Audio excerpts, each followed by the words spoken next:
Okay. Well, before we even begin, does everybody have one of these? Oh, Linda, you're going to need one of these. Okay. Yeah. Wow, looks like the Declaration of This is not like, there's old people that need big font. This is for a different reason. I was actually talking to Ricardo. I'm of the opinion that our modern printed Bibles do us a huge disservice, and that's because they jam as much text together as possible. I find it particularly difficult to read a printed Bible well, because I just feel like it's almost like you're looking at all this text and you feel like, man, I've only turned the page one time. I'm such a failure. I need to consume more. And really, I think God is always calling us to pause and take a little deeper look and ask some questions. So I do actually read a real printed Bible. I do. But when I prepare Bible studies or even when I preach, I always do it this way. Like, this is my copy of what you have. I always do it this way. And I think it lets it breathe, because any thought I have, there's room to write it down. I don't have to think, is there room for all these thoughts? Which one should I write? Which one should I not? I always keep that. Total tangent. If you're interested at all, I found this Bible about a year ago. It's called the Journaling New Testament. This is just the New Testament, and it looks like, let me open it up for you. It looks like this. It's just double-spaced with huge margins. It's basically this on a little smaller of a scale. So if you're interested, there's no commentary. There's nothing but some references, but it's pretty helpful to be able to write all over. So as you can see, we're going to do Mark chapter 6 this morning. Before we start, I want to pray for us, and then we're really going to run and dive in head first and see what happens. So let's pray. God, thank you. Thank you that you put in us curiosity, that you put in us questions, and thank you that you're not nervous by the things we want to talk about and the things we want to ask. And so, God, I just pray as we kind of rest in your word this morning, would you help it to come alive? Would it not be stale to us? Would we observe it with new eyes? And would you teach us something new that we would leave here different than when we came in? So we want an encounter with you. And we know that for 2,000 years and even before that, you've been speaking to people through your word. And so we just ask that you would continue to do what you've always done, and that's speak to us through your word this morning. Amen. Amen. Okay, so Mark chapter 6, and as you can see, this is Jesus feeding the 5,000. So this is what we're going to do. We're going to do a few things, but it's going to be, I don't know how Chester does your class. I've never been in with Chester. But I know how I do a class, and it's going to take participation. So let me tell you a couple things right up front. Number one, any questions or any insights are never dumb. Even things that you assume I should know this and I don't, just ask it. There's nothing bad about that. So any insight, just throw it out there and ask it. Sometimes it's right, sometimes it's wrong, sometimes it's mind-blowing, sometimes we're like, but everything is worthwhile. The second thing is I want to just run down a few kind of tidbits before we jump into it. The first thing I think we should always do when we have a big printout is we should be asking questions about the context. So what kind of questions do you think of when you think context? Huh? What's it about? What's it about? Okay. So what is this about? Where does it take place? Okay. So location, like you mean like geography? Mm-hmm. Okay. Who, what, when, where, what? Wow. Okay. Knock it all out. Who? We got the what. We got the where. Why. When. Yeah. It's an important question. This pen is already dying on me. That's not good. Anything else? Huh? Yeah. So I'll just write before. I think we all know what you mean. That's actually a super important question for this one. Yeah. Anything else? Okay, all of these together, I tell the kids this every Sunday morning. I'm going to put all the teens on the spot. Before we ask what does it mean, we have to ask what? What did, you guys know. What did it mean, right? Yeah. Okay, so God chose to reveal himself in Jesus to a very specific group of people who turns out don't even speak English, They don't drive cars. They don't understand the world like us. So unless we can kind of at least do our best attempt to figure out who they were and what they were thinking when this was happening, I think it's going to be hard to make the jump all the way to what does it mean for us. So we're asking, what did it mean? Hence all the different translations to try to move it into the vernacular of whoever's reading. That's true. And there's all sorts of things. Total tangent. Is anybody ever interested in Bible translations? Like, how did we get this in our hands? There's all sorts of things that are very difficult. For instance, in Hebrew poetry often rhymes, and it rhymes in Hebrew, but when you translate it into English, clearly it doesn't rhyme anymore. So there's full psalms that every line starts with one letter of the Hebrew alphabet, and it's meant to teach Hebrew kids the alphabet. And we don't even know that this is a kid's song in English because we get it and it doesn't rhyme and we don't see the syllables and things. So that's interesting, yeah. Anything else come to your mind before we move on? How does it apply to us? Yeah. So yeah, this is number one. And then obviously where we always want to land, because we're not university professors, is what does it mean for us?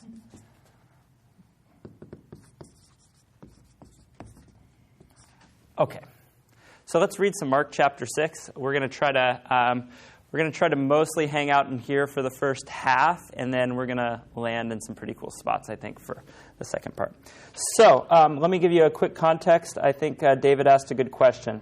The story that I think happens before this, if you have your Bible open, it's actually 2 stories ago, is pretty important. And it's this story where Jesus gets his 12 disciples together, and he tells them, look, I want you guys to go out into the nearby towns, and I want you to do what you've been seeing me do. And I got to anticipate there was some nervousness, and he tells them, all the power that's in me, I'm going to give to you. You're going to cast out demons. You're going to teach in a way that people are blown away by. And so they go out and they do it. This story, we come to verse 30, and this is where we pick it up, and you'll see what it says. It says this. The apostles gathered around Jesus and reported to him all they had done and taught. So let's just pause for a second.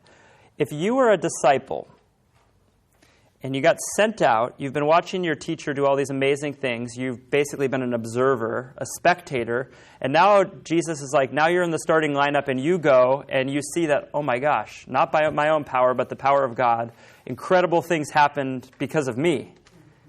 And now you come back. What kind of things do you tell Jesus? What's your energy like? What's kind of your tone of voice? What are you feeling like? Off the hook. I like that, yeah. Anything else? It's true. It's true. Yeah, it's not just for him. It turns out he was telling us the truth. It's for all of us. Yeah, what else? You're kind of walking probably in like a victory, maybe even as a little self-confidence, right? You've seen some things. Jesus wasn't even around, so now you're like, this Holy Spirit thing is the real thing. Okay. Then, because so many people were coming and going that they did not even have a chance to eat, he said to them, come with me by yourselves to a quiet place and get some rest. Anybody have any observations or questions from verse 31? We were hungry. Why are we not being fed? Now we're just going to go rest? Okay, so they just basically went on like I don't know how long they were gone. I always think 72 hours or something. They were gone for a while. They poured themselves out. They're probably spent. They haven't eaten yet. When you're hungry plus tired, we get hangry. Yeah, hangry. There was no Snickers bars then. Yeah, so everyone turned into Danny DeVito, right? You guys all seen that commercial? You're not yourself when you're hungry. Okay, so they're hungry. What's that? Danny DeVito. They're all Danny DeVitos. They're hungry. And then this is Jesus' idea. Jesus' idea is, come with me by yourself, so just the 13 of us, the 12 plus Jesus, to a quiet place and get some rest. Does that phrase sound familiar to anyone? What's coming to your mind, Lisa?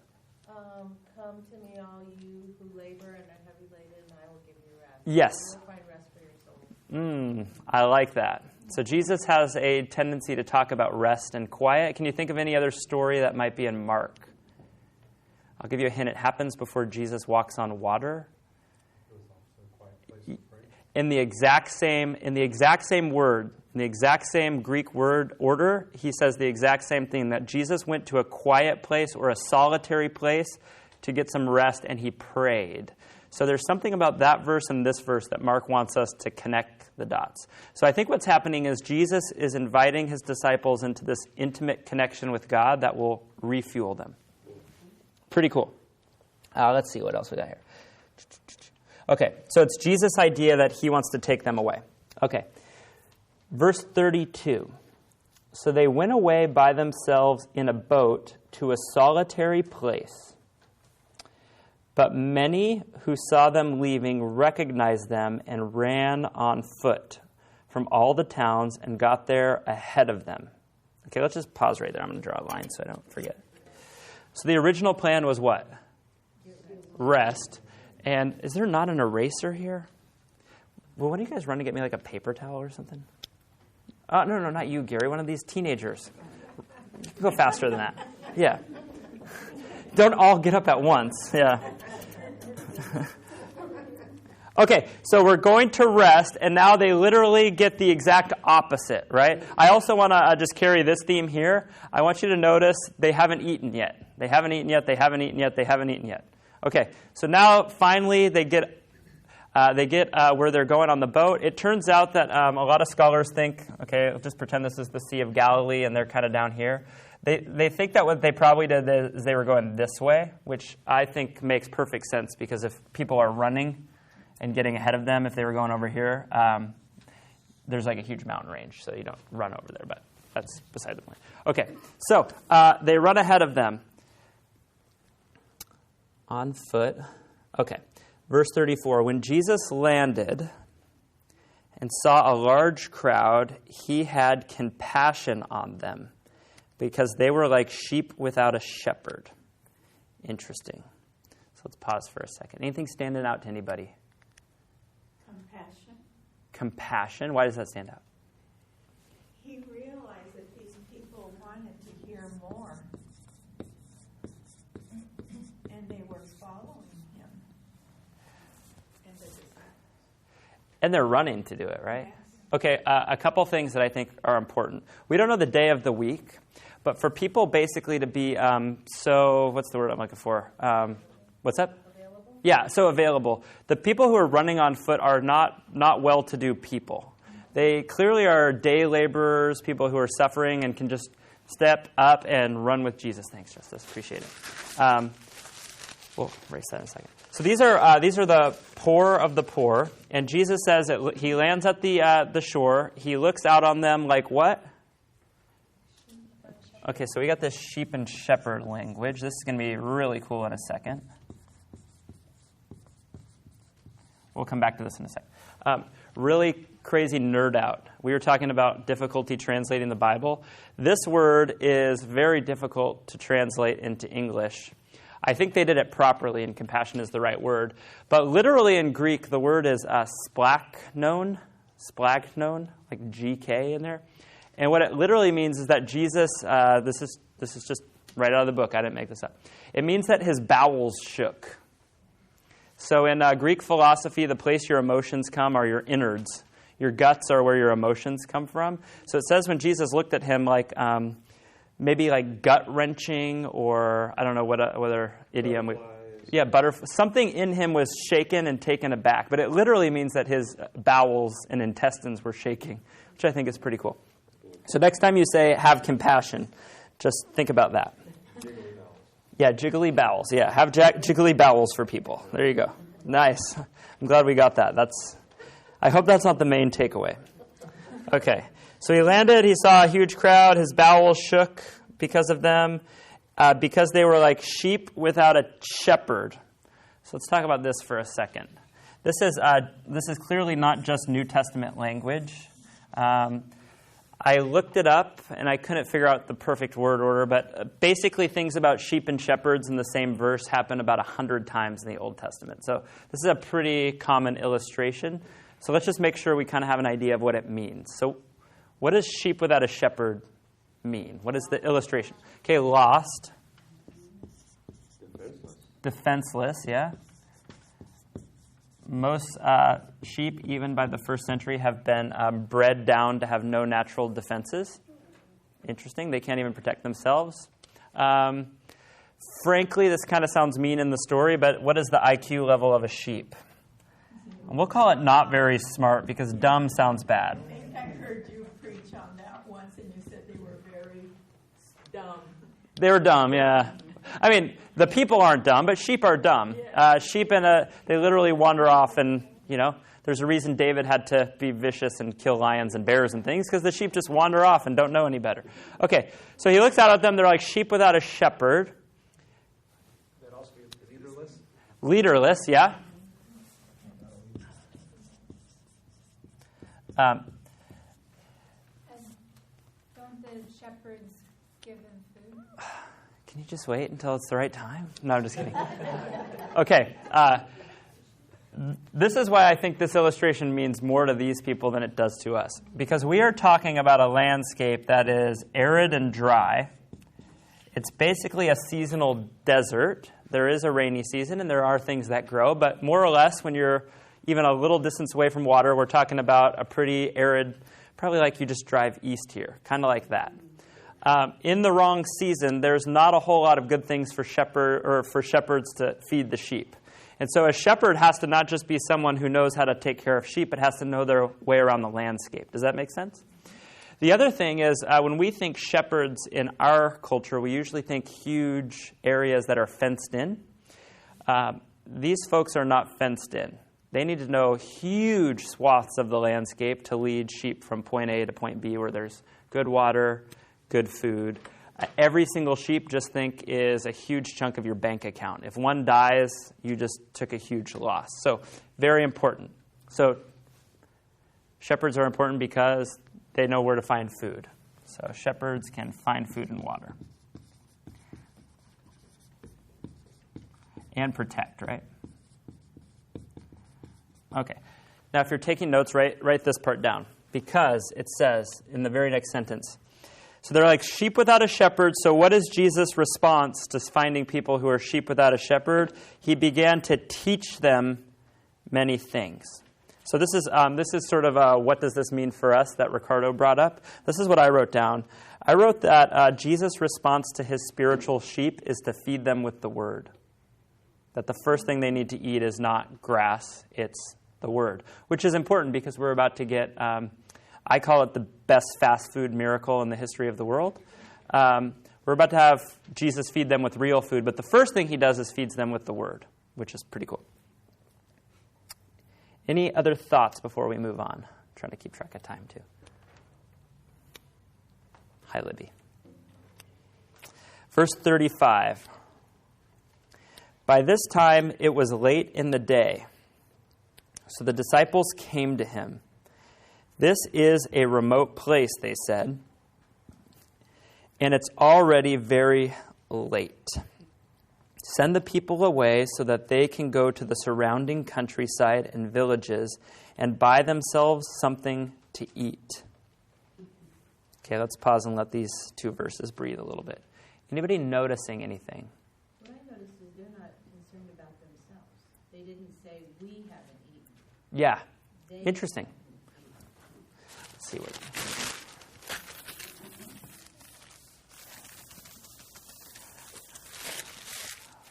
Okay, so the crowd doesn't... I never thought about that. The crowd doesn't seem... The disciples. Say that again? What'd you say? I think what I heard was that the disciples themselves weren't so concerned about the food for themselves, but that the people were hungry. Now, maybe they were inadvertently talking about themselves, but saying that the people needed to eat because it's they say, hey, we need to eat. Send these people away here, right? Yeah.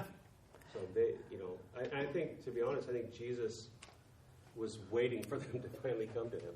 Yeah. He's like, how long is it going to be before they come? He kept teaching, and he's like, okay. So when you first said it, that made sense to me, that the crowd hasn't said, hey, we're hungry, what are we doing for dinner? Right.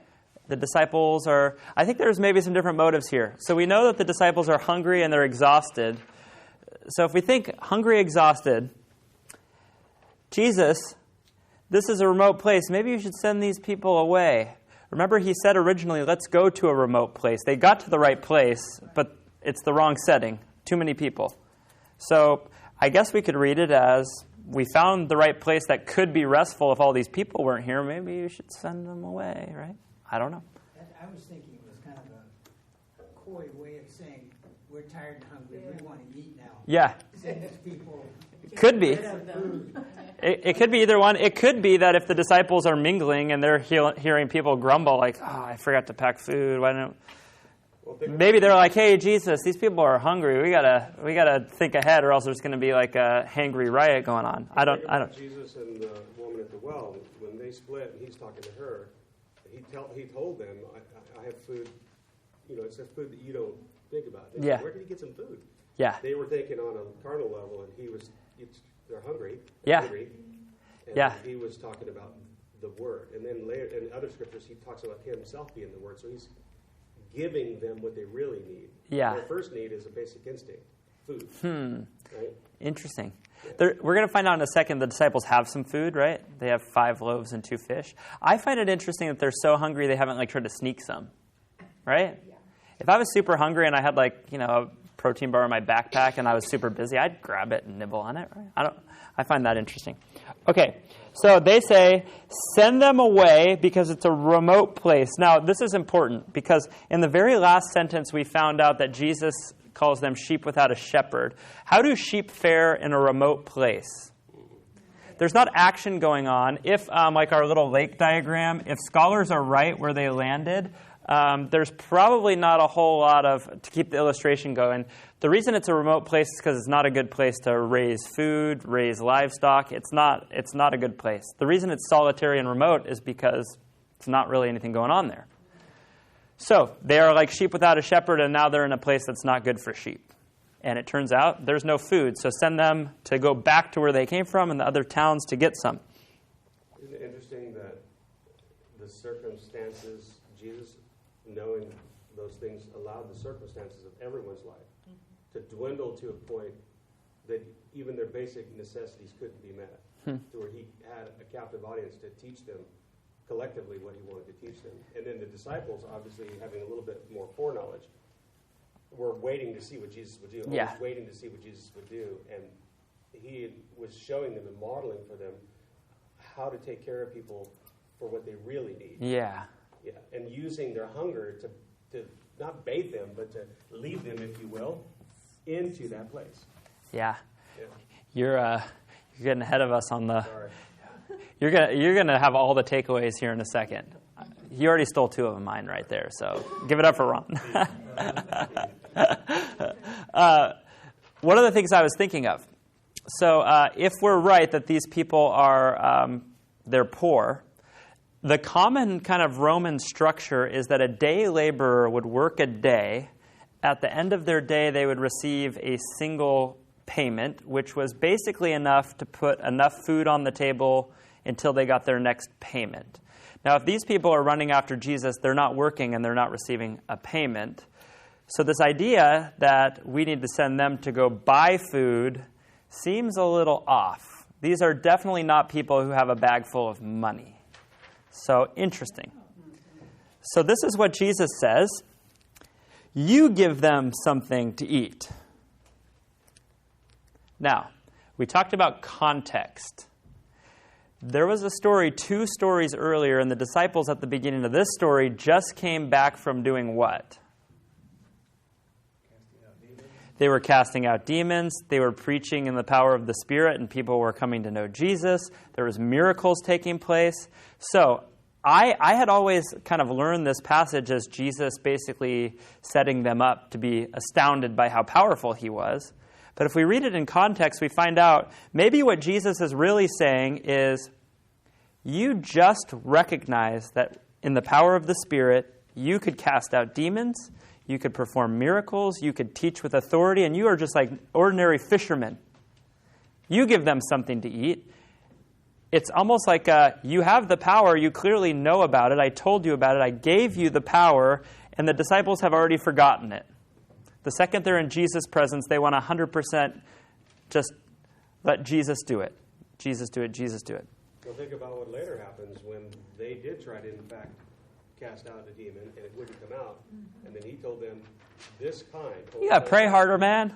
Yeah. And fasting. Yeah. So he's almost mandating a fast to make a spiritual I plan. didn't think about that. So I'm going to write that down because I want to think about that a little bit. I mean, think about when you fast. I mean, once you set it in your mind to fast, then all of a sudden you can't stop thinking about food. It's funny because if he's mandating it, he didn't say so, and the disciples clearly don't know they're fasting. They're just grumbling about it, right? Yeah. Well, he's leading them Yeah. into a place of attention. I like that. I like I've that. got your attention. So Jesus says, you have the knowledge and you now have the experience to know that you could do this. And their response is, that would take more than half a year's wages. In Greek, it's 200, if you like this stuff, it's actually 200 denarii. That might be spelled wrong. That looks wrong. Which is 200 days' wage. One is a single day's wage. You worked probably 10, 12 hours. You get one single wage. By the way, this is... there's kind of a debate because nobody totally 100% knows how much one would buy. There are some records, depending on how inflation, it's crazy that we're talking about inflation in the first century, but they had crazy roller coaster inflation. But more or less, a denarii would have bought probably like 3 to 5 small loaves of bread, and most poor working families never ate protein, which is in large part why the life expectancy was really short. They were basically just eating flour and water and then dying, which is sad, but it's true. How on earth are we going to do that? That would take more than half a year's wages. Now, this part is interesting to me. I just read this morning and wrote this down. They say, are we to go and spend that much on bread and give it to them to eat? Yeah. I never thought that. I read that this morning. I thought, wait a second. They don't say, that's impossible. You're going to have to do a miracle. We don't have the money. They say, are we supposed to go spend that kind of money to give people food? I don't know what to make of that, but it sounds to me like maybe they have it, which is interesting. It's not uncommon for a traveling rabbi or a traveling philosopher even to pause, teach an audience, and then take an offering basically to go on his way. It's very similar to what Paul does as a traveling evangelist. People will just voluntarily, knowing how the culture works, here's a gift to keep yourself going. I kind of wonder if Judas was leading out on the disciples, say, we don't have that kind of money. Yeah. There's holes in the bottom of our bucket. Yeah. Well, wait, hold on a minute there. Okay, so he says, they say, are we to go to spend that much money and give them something to eat? There's almost like an insinuation that this would be a really poor use of our finances, right, to feed these people, when they clearly could just go get food themselves. So Jesus, we don't know this. You should write this down. This is one of the things I think the Bible leaves me always wanting to know is body language and tone. Like, what is Jesus' body language? Is it like, oh, well, I'm going to teach you a lesson. Will you do me a favor and go find out how many loaves that we have? By the way, he doesn't say we. He says you. Jesus doesn't include himself in the money or the bread. It's fascinating. Or is he angry? Like, go see how much bread we have. I don't know. He said, go and see. When they found out, they said 5 and 2 fish. Interesting. So, Jews are always fascinated with math. That's not a stereotype, it's just true. So we got 5 loaves and 2 fish. I'm sure you guys have seen this, but I think Mark wants us to know that the number 7 is in play here, that there's something perfect about to happen. 7 is the number of the Bible of ultimate fulfillment. And joy. This is God resting on the 7th day to take joy and pleasure in what he's created. So basically the idea of perfection is pretty good here. So I think Mark is queuing you up, if you're a Jewish reader, to hear something really cool is about to happen. And this is what happens. Then Jesus directed them to have all the people sit down in groups on the green grass. So they sat down in groups of hundreds and 50s. Okay, let's pause here for a second. So, if anybody is like me, how many of you are already thinking of the miracle? Anybody already anticipating the miracle that's about to happen? I think it's something, it's a good thing because we know it. You learn it in Sunday school and you hear sermons about it and you're anticipating it. But I think sometimes we get ahead of ourselves and we miss something significant. Yeah. I never thought that the green grass was going to point to the shepherd and the sheep. You are so smart. Yeah, Jesus knows how to find green grass in the desert. I don't know if you've ever written a story, but that's some baller stuff right there. That's like crazy. Mark just told us a story in a way that's like award-winning. Everybody would have known it too. So everybody's sitting in, I don't know, in a synagogue, and they're hearing this story for the very first time, and they're thinking, they went up the coast. Oh, that's desert up there. And then Jesus has them sit down on the green grass. Yeah. Their climate's kind of like we have here, and even when it's spring, the green grass out here is full of stickers and things. It's not really soft green grass Yeah. like your lawn. Yeah. So you probably found something special there. Yeah. Yeah. He knows where to lead the sheep to. Interesting, yeah. Is he ministering by the lake? Because quite often around the water source, there'll be some green grass.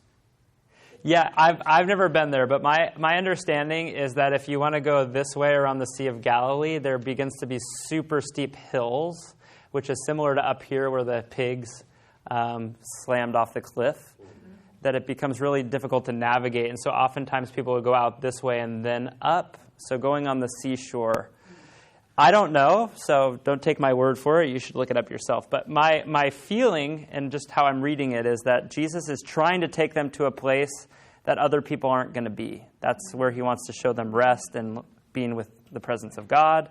So I don't know. I do know from reading that the climate is similar to probably like right around here, where in the right season there can be a lot of rain, but it's not like wide open pasture territory right here. So. Okay, so this is what I want us to read in the context, because I think this actually might be the main point. I think as I read this, I'm watching the time here, I think that Jesus he's going to perform a miracle, and I think we're going to find out here in a second that I could almost say that I don't think the crowd even knows a miracle happened. I don't know that they even realized Jesus did anything. The reason is it says Jesus instructed them, the disciples, to have all the people sit on green grass. So these are people who are broken, hurting, marginalized people. They're all there for one thing, and that's to get close to Jesus. And Jesus tells them to receive the thing that I'm about to do, this perfect 2+7 thing.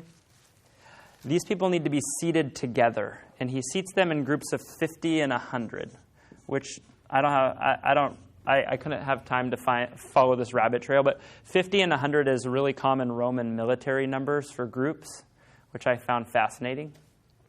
But he has them sit in these groups on green grass, so it's a good, comfortable place to sit for sheep.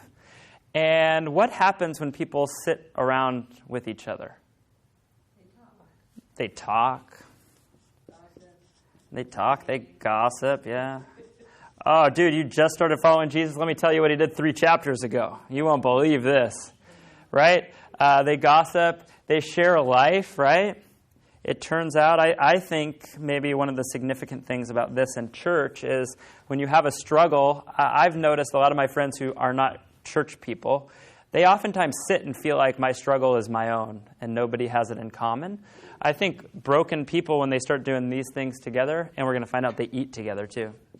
They also are resting, because if they ran after Jesus and maybe they were standing for his teaching, Yeah. they were getting some rest. Well, I mean, I kind of wonder too. It doesn't register in my mind that they were following him that far for a meal. No. The meal was the bonus. Yeah, we're going to find out. They wanted to wait and see what was going to happen, because every time he showed up, some crazy stuff happened. Yeah, he's teaching them. It sounds like people are running to follow him, and along the way they're running into towns. Like, if you haven't heard about Jesus, now's your chance. Come check this out, right? So they get together, and I think what happens is all of a sudden people who are isolated individuals who have been hurt and broken now find community. For certain, a commonality. Yeah, community, commonality. We're not alone, which is pretty cool. taking the 5 loaves and the 2 fish and looking up to heaven, short on time. The words used in this next sentence are, I was reading this commentary this week. I think it was this one.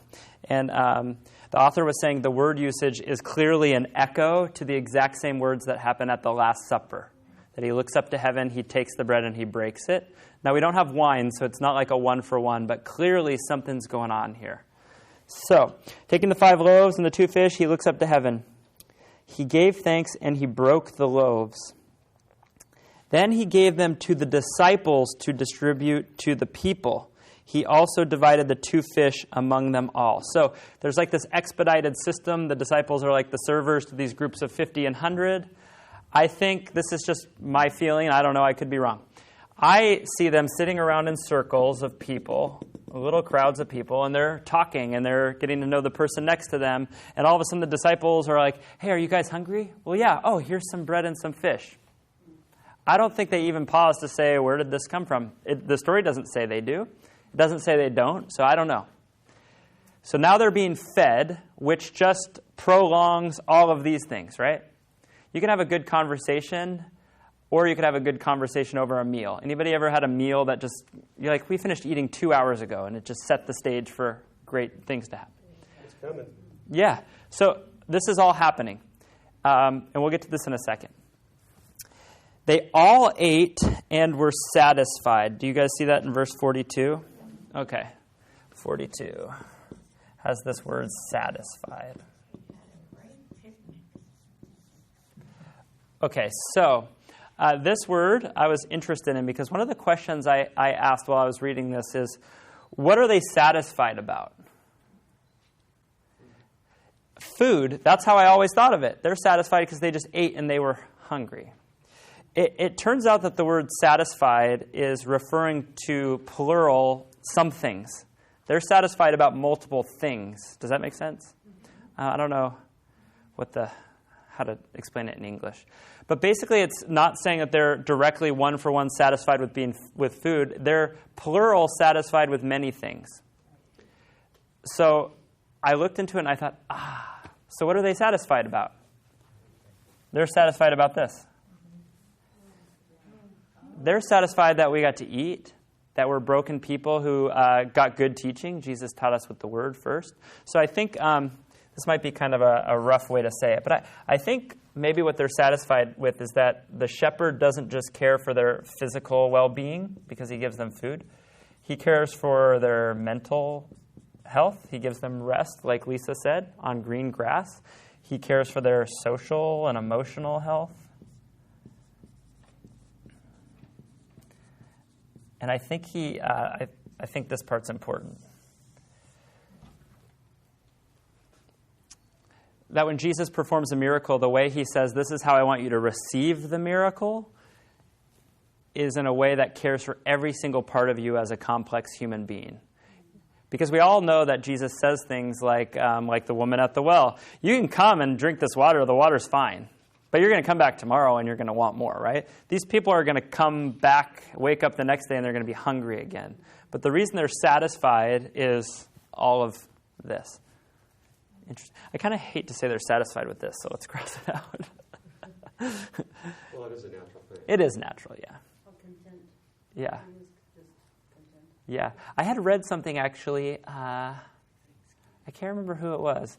Basically said that that in church circles we give gossip a bad name because holy gossip is why all these crowds follow Jesus to begin with, right? They're all going to the same well to get water, and what'd you do yesterday? I watched a leper get healed. That's crazy. How'd you see that? Jesus. I heard about him. The next time he's on tour, I'm going to his concert, right? Okay. They distributed to everyone. They all ate and they were satisfied. And the disciples picked up 12 basketfuls of broken pieces of bread and fish. The number of men who had eaten was 5,000. So we'll just knock this out first. I'm sure you all have heard this, but the number 5,000 is not an accurate number because in the first century, it sounds terrible, it's just true, women and children don't count in censuses and they don't count as people. So they only just tell you about the men. So you got to imagine, I don't know, 3 times that, yeah. Could anyone even count that high in that time? Well, this is just my thought. If they're sitting in these size groups, it probably would have been relatively easy to count them, right? If you know they're in 50s and hundreds, you just look out and count one. You can just count a few groups and then multiply. So we're probably talking about times 2 or 3, probably, with children running around. Yeah? I'm thinking if there's like 15,000, not 5,000. Yeah, the first mega church, huh? Yeah. There it is. Probably, what I was thinking, it supports that probably most of the people had no awareness that the fish and the bread were being multiplied. Yeah, it would be very difficult. But without microphones and all that kind of stuff, this small group of disciples and Jesus are standing off, and the crowd's all out. 15,000 people is going to cover a wide space. I didn't think of it that way. And so I think that they could have done that among themselves, and then they took the food out to them, and like you're saying, they're sitting in groups, and someone goes, "Oh, would you like something to eat?" And so they just kind of pass it out. Yeah. So the majority of the people probably didn't really witness the miracle of the bread and the. Yeah, I'd imagine. I mean, just like looking out at this parking lot space, could 15,000 people even fit in there? No, I don't. If they did, they'd be like standing room only. Yeah. The pond seats 17,000. Okay, so the Honda Center seats 17,000. I think something like that. I don't know why. I think it's because I'm a new parent. I'm already anticipating how many children were lost and need to go check in. We found your child. Your child was roaming the aisles. Your child can be picked up. Yeah. How many children are lost? So I think it's important just to marvel. Sometimes we read these stories, right? I think it's important to. This equals the Honda Center. And it's not like, oh, there was barely enough, so everybody got a little nibble just to hold them over until the next meal. It says they're satisfied. Right? Interesting. But then again, maybe they didn't eat a lot back then either. So maybe a small piece of bread and a piece of fish was really filling to them because they weren't like us, we keep eating and eating and eating because their meals came so sparingly Yeah. to begin with. Their stomachs were not this big. It's not like us where fast food's not fast enough, so you order it online to deliver it to your house now. What the heck is going on? It's wild. Okay, I want to circle back to one last thing, and then we can wrap up. It says in verse 42, after that they were satisfied, the disciples picked up 12 basketfuls. So let's talk about this for a second. Evidently they stopped eating. What's that? Evidently they stopped eating enough for there to be leftovers.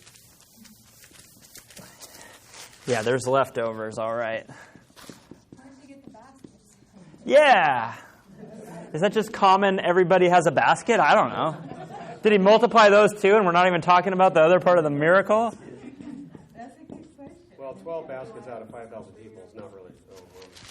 Okay, so let's talk about this for a second, because I think in the story there's something specific going on, and then in the larger context of Mark as a whole gospel, there's something going on.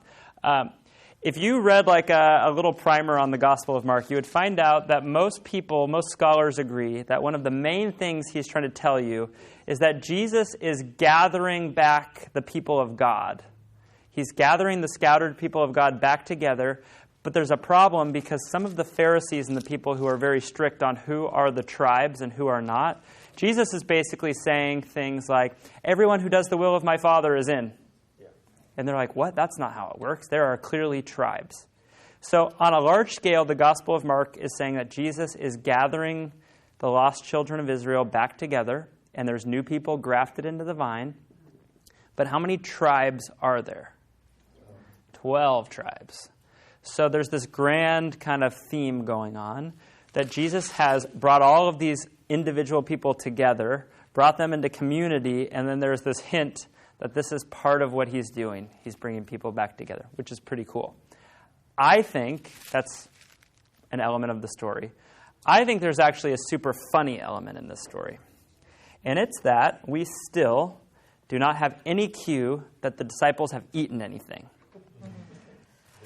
So this is a beautiful miracle, and people are talking. The disciples are working, right? They're hungry. If you just know their personalities from reading the Bible, they're probably grumbling and complaining and being a little ornery about it. Everybody's done. Everybody's satisfied. We've worked so hard. Jesus didn't let us dismiss them. Go pick up the baskets. And there's 12 left. And how many disciples are there? There's 12. So before, when they had 5 loaves of bread and 2 fish for all 12 of them, now each one gets their own basket. I can just imagine Jesus visiting with people in the crowds and shaking hands. How are you? And then the disciples counting the baskets and then making eye contact with Jesus, and Jesus just smiling like, I got you. Yeah, you don't have to worry. You don't have to worry. I can multiply it. I can stop the wind and the waves. The very power I gave you is still in me. You're going to be okay. So I think that there's like this funny irony that they are almost embarrassed by the provision that they were so worried about. So, embarrassed by provision.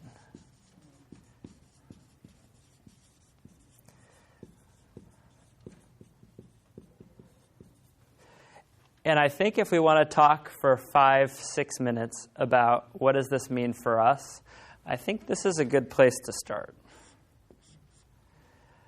I think that hang on one second. I think I can just speak for myself.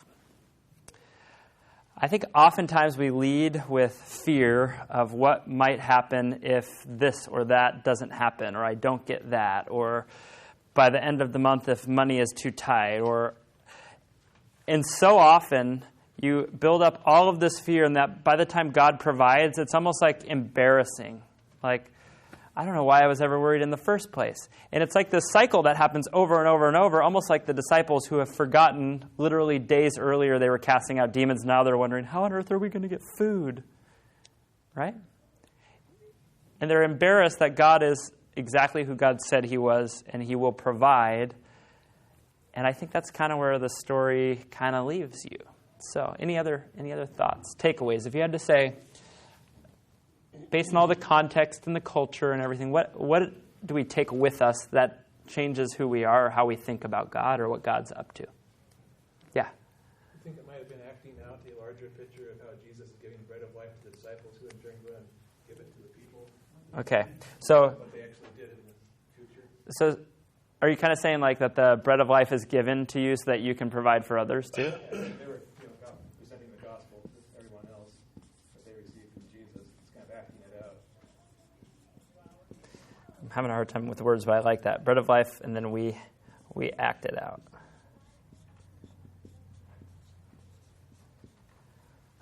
I like that. Any other thoughts? Is there a principle in there about kind of the last being first, that the disciples were waiting all day and doing all this stuff, and then how they were so blessed at the end of the day with a full basket of food? Embarrassing, so, as you said. And Jesus almost had to kind of force them into the role of being last. Yeah. Yeah. Sometimes learning things like that, they're not natural. They hurt a little bit. They leave you with a grumbling stomach. Any other thoughts? Yeah. I like that he said, let's go to a quiet place and get some rest. And the only place he could have done that would have been a lake, to get out away from the land where everyone was. That for me, we need to stop and just take a break sometimes, reflect on what the Lord's doing in our life. Even though maybe it wasn't a lot of time for them, they actually did go through solitude. And probably thought about when this happened, and they didn't know what was going to happen next. I love that. I love that all the way up in verse 31 when he says, "Come with me by yourselves." He doesn't say to get some rest. I love that he adds the quiet place. There's something about a quiet place, whether it's like a nook in your house at a chair early in the morning or outdoors. There's something about a quiet place that it does. It's like, I don't know, it almost has like echoes of what we were created to be before sin in this quiet place intimately with God, yeah. One of the things that I thought of was the posture to receive. That there's this element in there that I don't often think of Jesus, where he basically says, in his mind, he knows what he's going to do. But he says, in order for them to receive this well, I need them to be seated together. I want to throw like this amazing divine picnic for them. And I don't want it to be like a soup kitchen line where everybody lines up and has their bowls. I want them seated, and then we're going to serve them. They don't have to do anything. They just have to sit. We'll bring it right to them, right? And I was thinking, I wonder what kind of things that maybe I've asked God for, but I've never asked God, how do I receive it well? What's the posture I need to be in to receive it? So I was thinking about that. That's what often Danny asks us to do. Get in a posture that is a place where you can receive what God has for you. Yeah. And if it's standing, then fine. If it's sitting, then fine. Open your palms up. Yeah. You know, I think I was talking to somebody last night just about I don't know who did the picture. It's an old painting from centuries ago of the door with only a knob on the inside and Jesus standing on the outside. And only you can actually open that door. You won't kick it in. You won't open it from the outside. Yeah. It's an invitation-only thing, and the invitation's on you. Yeah. And so as Jesus draws men to himself, he's waiting for a response. And Yeah. I guess collectively as a church, our response is it should be in a receiving fashion. Yeah. But he wanted to have them to a quiet place, a solitary place. Hmm. And I think a lot of times in service, like today, it gets quiet, and the quiet time is a good time. Because Yeah. it's a time just like what he set up for them. Yeah. A solitary place. Not lonely, but some place where you crowd out the noise of the world and tell it to go away Yeah. while I listen. Hmm. Yeah, and I think that's cool. Quiet is uncomfortable for us. Our world doesn't like quiet. The last thing that I just want to point out, and then we'll wrap up here. If, like I had said, these people have no idea that a miracle was just performed, I started thinking, I think sometimes we think like, God, do something amazing. And God's already doing amazing things, and we don't even know it's happening. And sometimes if I look back in my life, I think like, where were those like pivotal moments? And I think like, well, what about in between? What was God doing? And I think when I read the story, I realize I don't know what he was doing, but I know he was doing something, right? But these people, the miracle maybe is literally just a tool that Jesus uses to keep the people together and let them have community. Maybe that's what they really needed. Maybe Jesus knew what they really need is to know they're not alone, that they have community. I'm going to perform a miracle that's going to keep them together. Because the one thing that's going to separate them is having no food. I'm going to do a miracle, and I don't need the credit. I don't need the glory because I know God is pleased when they're together. Well, remember, Jesus was leaving, and he said, I'm not going to always be with you. Yeah. So I get the impression that all of this, while he was providing for them, was an abject lesson for the actual disciples, the beginning of the Acts church, to model for them, to show them what he expects of them, and to actually teach them. It was a lesson for them in so many levels that they would themselves go on to have the strength to sheep make sheep. Yeah. So that they themselves would be able to go out and do, and they told 2 friends, and it just multiplied. Yeah. Because the people were just, to me, that he did a great, awesome thing, but it was really, to me, more about the reader, us, as centuries went down, and the only way that happened is if someone recorded it, and albeit the disciples basically telling us the story of what happened. Yeah. And them seeing it and believing it and actually being part of it, to where they could collectively then do it to multiply sheep making sheep. I think the seedlings are there. Unfortunately, the disciples clearly still don't get it because Mark is actually going to tell you another story of Jesus feeding 4,000 again, and the disciples are going to be like the same response. What do we do with them? And Jesus is like, do you have short-term memory loss? Do you guys not recall? This is literally the exact same miracle. This is not like a different thing. It's the exact same thing, and you still don't get it. Let me pray for us. God, thank you. Thank you that we kind of end with laughter and smiles. Thank you that your word brings us joy and life. And God, those are great things, but like we learned today, you give us the knowledge and the wisdom of the bread of life, not that we would just consume it all, but that we would pass it along. So would you give us courage and boldness this week, that whoever crosses our path, would we have eyes to see and ears to hear what you might be speaking through us to them? And would we not be afraid? So thank you for your word. Thank you that it speaks life into us, not just a good night's rest, but true life. And we just pray that we would take it with us, that it would change the way that we see the world around us. Amen.